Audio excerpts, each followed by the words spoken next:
मृत्यु आने से पहले मिलते हैं ये संकेत। जानिए क्या कहते हैं शास्त्र। मृत्यु के समय कष्ट की अनुभूति होती है।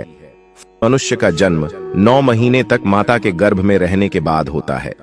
ठीक इसी तरह मृत्यु आने से 9 महीने पहले ही कुछ ऐसी घटनाएं होने लगती हैं जो इस बात का संकेत देती हैं। ये संकेत इतने सूक्ष्म होते हैं कि हम अपनी रोजमर्रा की जिंदगी में उन पर ध्यान ही नहीं देते, और जब मृत्यु एकदम करीब आ जाती है तो पता लगता है कि अब देर हो चुकी है, कई काम अधूरे रह गए हैं।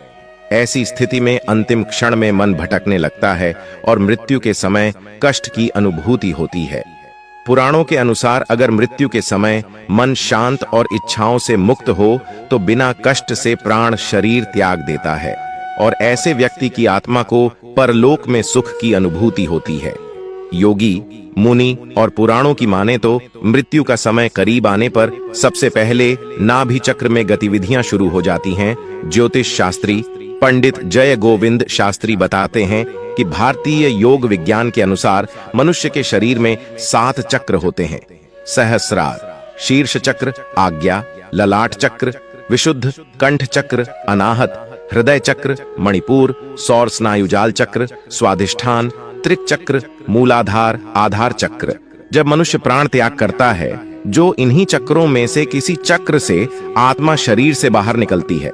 योगी, मुनि और पुराणों की माने तो मृत्यु का समय करीब आने पर सबसे पहले नाभि चक्र में गतिविधियां शुरू हो जाती हैं।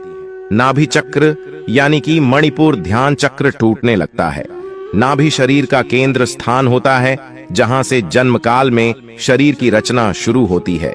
इसी स्थान से प्राण शरीर से अलग होना शुरू करता है, इसलिए मौत के करीब आने की पहली आहट को नाभि चक्र के पास महसूस किया जा सकता है। एक दिन में नहीं टूटता है, इसके टूटने की क्रिया लंबे समय तक चलती है, और जैसे जैसे चक्र टूटता जाता है मृत्यु के करीब आने के दूसरे कई लक्षण प्रकट होने लगते हैं। मृत्यु के समीप आने पर व्यक्ति को अपनी नाक दिखाई देना बंद हो जाती है। मृत्यु पूर्व जिस प्रकार के अनुभव और लक्षण प्रकट होने लगते हैं, इसका उल्लेख कई ग्रंथों में किया गया है। गरुड़ पुराण, सूर्य अरुण संवाद, समुद्र शास्त्र एवं कापालिक संहिता इसके प्रमुख स्रोत माने जाते हैं। इन ग्रंथों में बताया गया है कि मृत्यु का समय समीप आने पर व्यक्ति को कई ऐसे संकेत मिलने लगते हैं जिनसे यह जाना जा सकता है कि शरीर त्यागने का समय करीब आ गया है। इन ग्रंथों में जो सबसे प्रमुख लक्षण बताया गया है, उसके अनुसार मृत्यु के समीप आने पर व्यक्ति को अपनी नाक दिखाई देना बंद हो जाती है। जब आप गंभीर रूप से बीमार होते हैं तो रेखाएं धुंधली होने लगती हैं। जन्म के साथ हर व्यक्ति अपनी हथेली में कई रेखाएं लेकर आता है।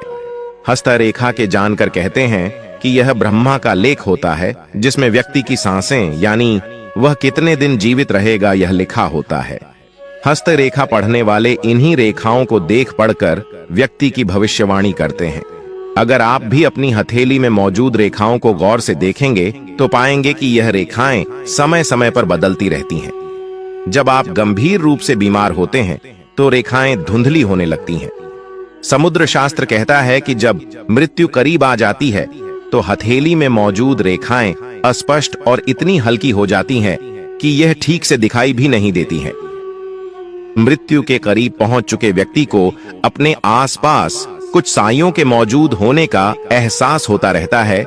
ज्योतिष शास्त्री पंडित जय गोविंद के अनुसार जिस तरह घर में नए सदस्य के आने की खबर मिलने पर हम मनुष्य उत्साहित रहते हैं और उनके स्वागत की तैयारी करते हैं, कुछ इसी तरह जब कोई व्यक्ति संसार को छोड़कर परलोक की यात्रा पर जाने वाला होता है तो परलोक गए उनके पूर्वज और आत्माएं उत्साहित रहते हैं और अपनी दुनिया में नए सदस्य के आने की खुशी में रहते हैं। इसलिए मृत्यु के करीब पहुंच चुके व्यक्ति को अपने आसपास कुछ साइयों के मौजूद होने का एहसास होता रहता है। ऐसे व्यक्तियों को अपने पूर्वज और कई मृत व्यक्ति नजर आते रहते हैं। कई बार तो व्यक्ति को इन चीजों का इतना गहरा एहसास होता है कि वह डर जाता है। ज्योतिष शास्त्र के अनुसार मणिपुर ध्यान चक्र के कमजोर होने से आत्मबल घटने लगता है, इसलिए व्यक्ति को इस तरह की अनुभूतियां होती हैं। सपने में मृत व्यक्ति और पूर्वजों का दिखाई देना भी मृत्यु के करीब आने का संकेत होता है। पंडित जय गोविंद कहते हैं कि स्वप्न शास्त्र कहता है कि सपने कई बार भविष्य में होने वाली घटनाओं का संकेत देते हैं। सूर्य अरुण संवाद एवं स्वप्न शास्त्र में बताया गया है कि जब किसी व्यक्ति की मृत्यु करीब आ जाती है तो उसे अशुभ स्वप्न आने लगते हैं। व्यक्ति खुद को गधे पर सवार होकर यात्रा करते हुए देखता है। सपने में मृत व्यक्ति और पूर्वजों का दिखाई देना भी मृत्यु के करीब आने का संकेत होता है। खुद को बिना सिर के देखना भी मृत्यु नजदीक आने का इशारा होता है। कहते हैं कि परछाई हमेशा साथ चलती है, इसलिए आपने कई बार अपने आसपास अपनी परछाई को देखा होगा। लेकिन समुद्र शास्त्र और सूर्य अरुण संवाद के अनुसार जब व्यक्ति की आत्मा उसे छोड़कर जाने की तैयारी करने लगती है तो परछाई भी साथ छोड़ देती है। ऐसा नहीं है कि उस समय व्यक्ति की परछाई नहीं बनती है, परछाई तो उस समय भी बनती है, लेकिन व्यक्ति की दृष्टि अपनी परछाई को देख नहीं पाती है क्योंकि आंखें परछाई देखने की ताकत खो देती है। गरुड़ पुराण कहता है कि जब बिल्कुल मृत्यु करीब आ चुकी होती है तो व्यक्ति को अपने करीब बैठा इंसान भी नजर नहीं आता है। ऐसे समय में व्यक्ति के यम के दूत नजर आने लगते हैं और व्यक्ति उन्हें देखकर डरता है।